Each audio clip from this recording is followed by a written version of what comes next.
उन्होंने गलत काम किया और सरकार डरती है। डिस्कशन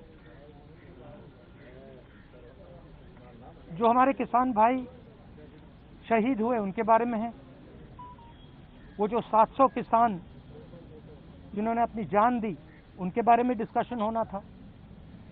डिस्कशन ये भी होना था कि ये जो किसानों के खिलाफ कानून बनाए गए इसके पीछे किसकी शक्ति थी, कौन सी शक्ति थी, ये क्यों किए जा रहे थे, क्यों बनाए गए।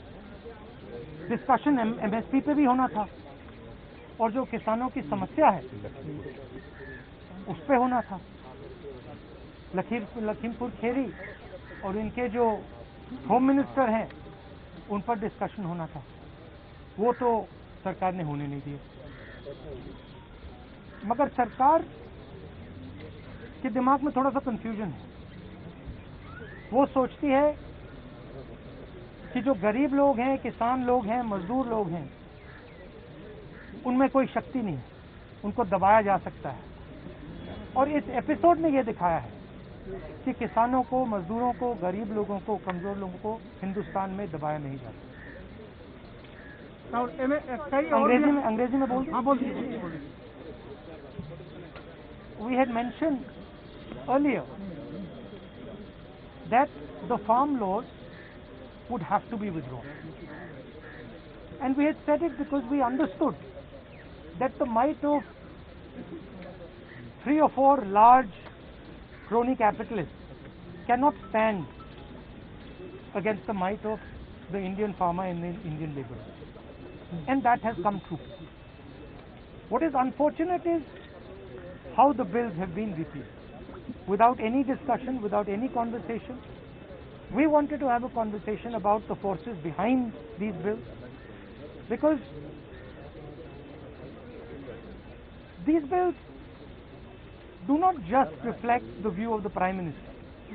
These bills reflect the power behind the Prime Minister, the power of people and forces behind the Prime Minister, and that is what we wanted to discuss. Who actually is behind these 3 bills? What are the forces that are behind these 3 bills? We wanted to discuss MSP. We wanted to discuss Lakhimpur Kheri. We wanted to discuss the 700 farmers who died in this agitation. And unfortunately, that discussion has not been allowed. This is a reflection of the fact that the government is terrified of having this discussion. The government wants to hide. The government does not have the guts to stand up for its action. And this is quite unfortunate. Sir, आप लोग इस पूरे आंदोलन में 2-3 मांग पहले भी थी आपकी। पहले जैसे कि एमएसपी की गारंटी मिले, दूसरी की जो गृह राज्य मंत्री हैं अजय मिश्रा टेनी, उनका इस्तीफा हो। क्या इस कानून को वापस लेने से अब आपकी ये मांग खत्म हो गई है? ये इस पर अभी आपका प्रदर्शन धरना या मांग ये तो देखिए, ये जो 3 कानून थे, ये किसानों पर आक्रमण था, मजदूरों पर आक्रमण था। मगर किसानों और मजदूरों की जो डिफिकल्टीज हैं, मुश्किलें हैं, वो एमएसपी, कर्जा माफी, वो लंबी लाइन, लंबी लिस्ट, और वो अभी तक मतलब उनकी मांगे हैं और उनका हम समर्थन करते हैं। सर, बीजेपी का ये कहना है सर कि जब प्रधानमंत्री ने राष्ट्र के नाम संबोधन में माफी मांग ली, नीचे आप जब तीनों कृषि कानून वापस हो गए लोकसभा और राज्यसभा में, तो इसकी जरूरत क्या है? तो फिर सांसद की क्या जरूरत है? इसको बंद कर देते हैं, बंद ही कर दो। फिर प्राइम मिनिस्टर को जो कहना है कह दें, जो कानून बनाने बना दें, तो इसका क्या मतलब है? बंद ही कर लो। राहुल जी,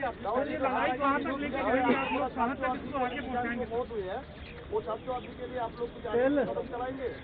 सेंट्रल गवर्नमेंट से, बीजेपी गवर्नमेंट से चला रहा है, उससे कोई राहत नहीं। आपने कहा कि प्रधानमंत्री ने माफी मांगी, इसका मतलब प्रधानमंत्री ने ये एक्सेप्ट किया कि उनकी गलती के कारण से 700 लोग मारे गए, उनकी गलती के कारण से ये जो पूरा आंदोलन हुआ है।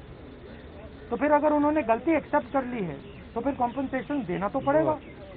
राहुल जी, आपने पहले कहा था कि तीनों कृषि कानून वापस लेने होंगे, सरकार ने अंतोगतवा की बिल वापस ले। अब सवाल यह है, देखिए जिस प्रकार से लिया है इन्होंने, सबसे पहले इसमें किसानों का अपमान किया है।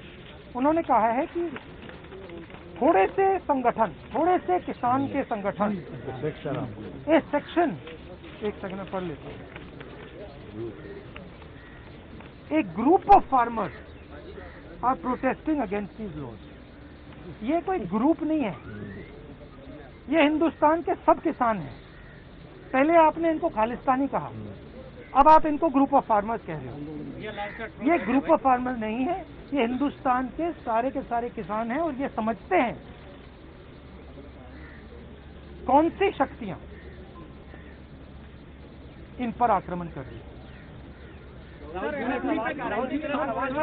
आप लोग और किसी को भी किसानों के लिए क्या किसान संगठन के नेता अपनी बॉडी में बैठे हुए हैं, राहुल गांधी क्या अपील करेंगे किसान संगठनों से, क्योंकि संसद से अभी नहीं, मैं किसान संगठन से क्या अपील करूंगा? उनसे कोई अपील करने की जरूरत नहीं है। मैं ये कह रहा हूं कि जिम्मेदार कौन है? जिम्मेदार किसान संगठन है क्या? उनने क्या गलती की है? उनके 700 लोग शहीद हुए हैं, उनको आपने मतलब 1 साल यहाँ बैठा रखा है, उनको घर नहीं जाने दिया आपने कहा कि गलती मेरी है, तो फिर आप कॉम्पनसेशन दो ना, और जो इनकी मांगे हैं उनको पूरा करो, एमएसपी पूरी उनको दो।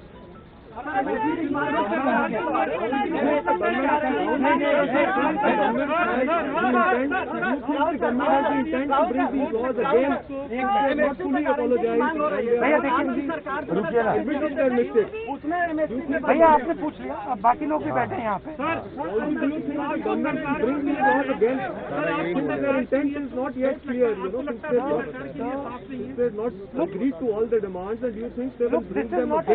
This is not an isolated event. This is the thing to understand. Just now one of our journalists was asking me the question, why Parliament should exist. Right? He does not even understand the question he is asking. Because this entire instrument is captured by the same forces that are pushing the farm bill. It is the same forces that carried out demonetization. It is the same forces that put a flawed GST. It is the same forces that didn't give any money to the poor people during COVID. So the question is not whether the government is going to try to pass these farm laws again.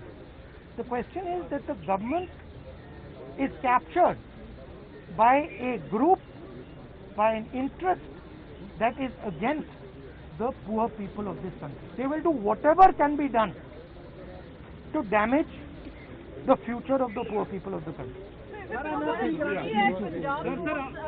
supposed to take a decision. Sorry? And where was the government decision on repeal taken because of UP and Punjab vote? And what do you plan to do about the MSP?